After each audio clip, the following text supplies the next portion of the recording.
Hi everybody and welcome to a game presentation of the very small but complete tabletop wargame Tinny Tactics. Not to confuse with Tiny Tactics. This one is Tinny Tactics because it's in a tin box, a very small tin box here. You can see compared to the size of my hands, it is small, very easy to transport, take with you on vacation or wherever you go. And inside the box here, you have a complete tabletop wargame for up to 3 players. So let's open Tinny Tactics and see exactly what's inside. First here you have a small battlefield. Not this small. This is folded so you can get it to this size. This is the complete battlefield, and it's two-sided.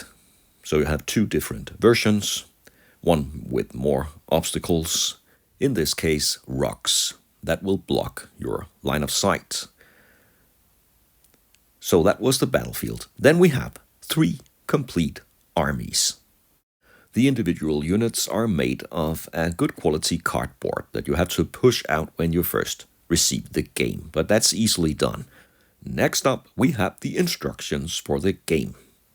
And the first one we can look at here is a scenario suggestion, the Battle Royale on one side, and a tutorial and another scenario. You can use these scenarios if you want to, but they are absolutely not necessary. Then we have the game instructions, and they fit on one side. Finally, information about the different units in the armies. The 3 armies are the human army, the Xenos, basically orcs, and finally the elders. And what we're looking at here are the command units, the most expensive units in the armies.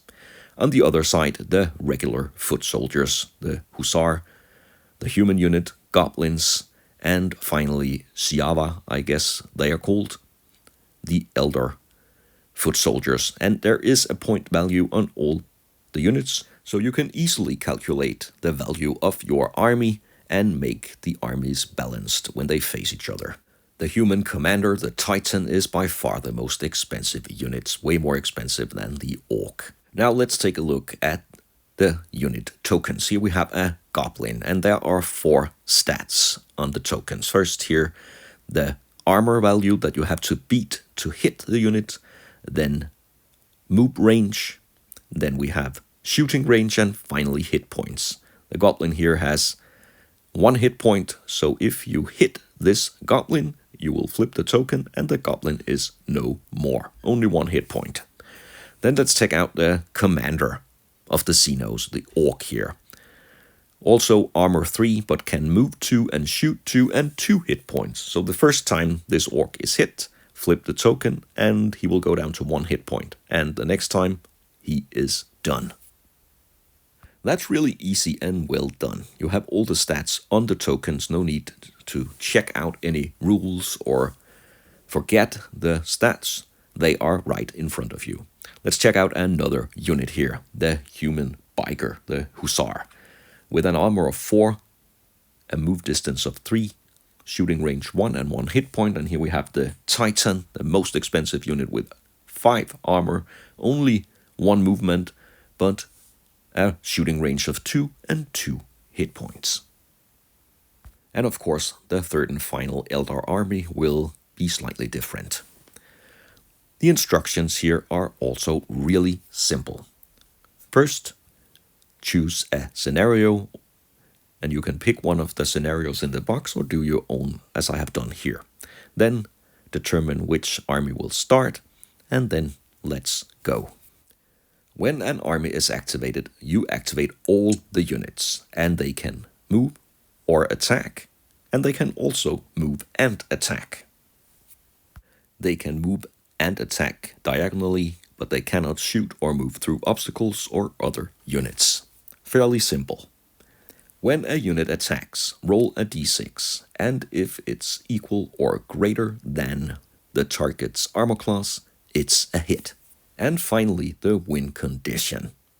Eliminate the opponent's army. Here I have set up my scenario with 2 armies, the humans versus the Xenos. And the Xeno army here has 3 goblins and 3 orcs. The human army has 2 titans and 3 hussars.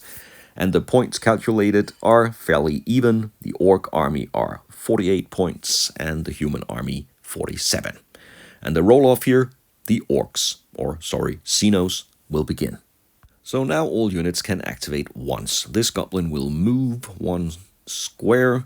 The orc here will stay where it is. Another goblin will move, and the orc can move 2 squares. They don't want to come too close, because they can be shot down. Well, that was the Xenos round. Let's go to the humans here. The Titan commanders can move once, but they can shoot 2 squares, so the goblin here is in range. And then we'll roll 1 die. The goblin has an armor of 3, but the Titan will not hit. Now they will move slightly closer to the orc army. This Titan is not in shooting range, so that was the humans' turn. Back to the Xenos. The goblin here will begin. It can only move 1 square and shoot 1 square, but it can move to the Titan and take a shot. But with an armor of 5, it's a difficult task. The orc commander can fire 2 squares and will have to beat an armor of 4, and yeah, they really shoot like orcs, no matter which game we play.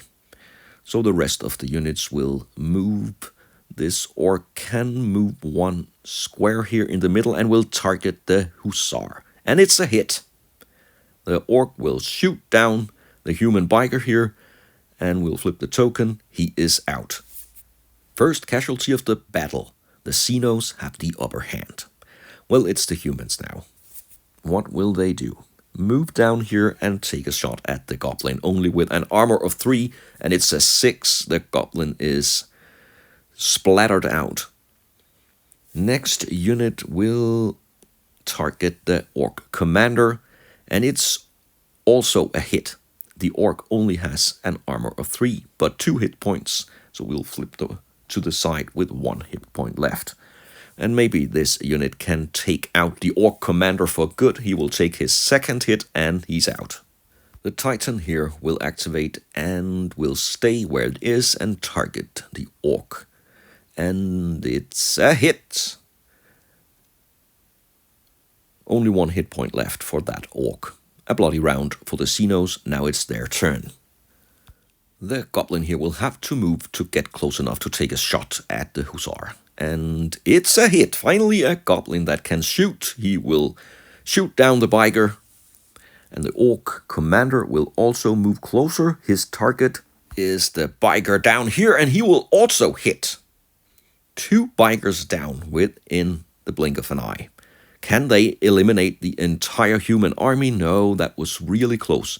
Last action is the goblin here that will move 1 square, but not close enough to get into shooting range. Now only 2 human units remain, but that's the 2 titans. Can they make the difference?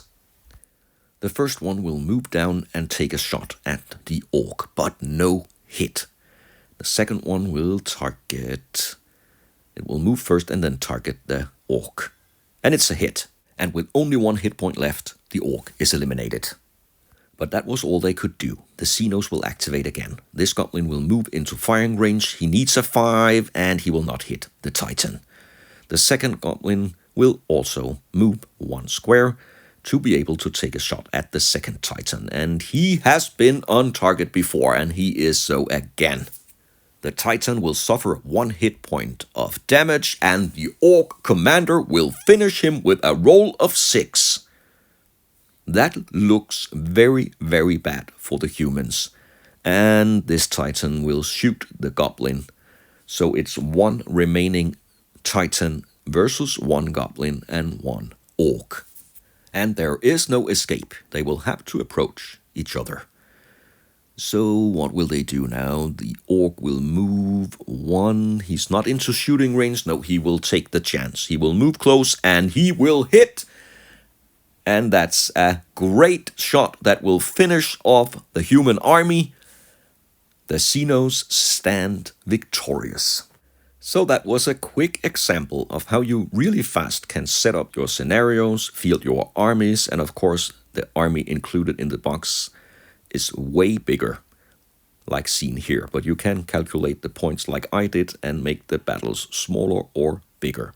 And you can of course also check out the pre-made scenarios, here the Battle Royale with 3 armies, where all the units are in play.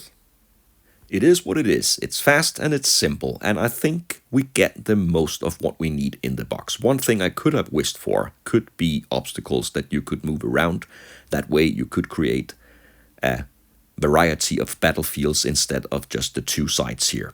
You could also supply, for example, 3D printed terrain if you want to expand the game on your own, like here for example, and you could also use miniatures instead of tokens. You can make your own values or just field the armies already in the box. This is a few ways where you can easily expand the game and expand also with your own rules if you want to. If you, like me here, are into smaller scale miniatures, they can easily fit on the battlefield. And if you have terrain like this, you can also make other battlefields. The squares here are slightly smaller, but they will fit fine with the small 3D printed units and also the terrain. And you can use the same rules. They are simple and fast. So the point here is you get a game in a very small sized box, but the game is fast and it's fun for 1, 2, or 3 players, and you basically get all you need. But the game is also easily expanded into new battlefields, new miniatures, and maybe even new rules, if you want to. If you're interested in the story behind Tinny Tactics, you can find it on the back of the box. Here you can also find the game designer Archmage Arispen. He has also designed other games, and you can easily contact him and he will answer quickly, at least in my experience. So here you can read the story behind the battles between the 3 different armies. And when the battle is over and the smoke has cleared, you can just put the game back in the box and take it with you. Maybe I'll do a battle report in the future, we'll see. But for now, this was my presentation of Tinny Tactics. Thanks a lot for watching this video. I hope you enjoyed the content. If you did, please like and subscribe to the channel, and I hope you'll join me for future videos.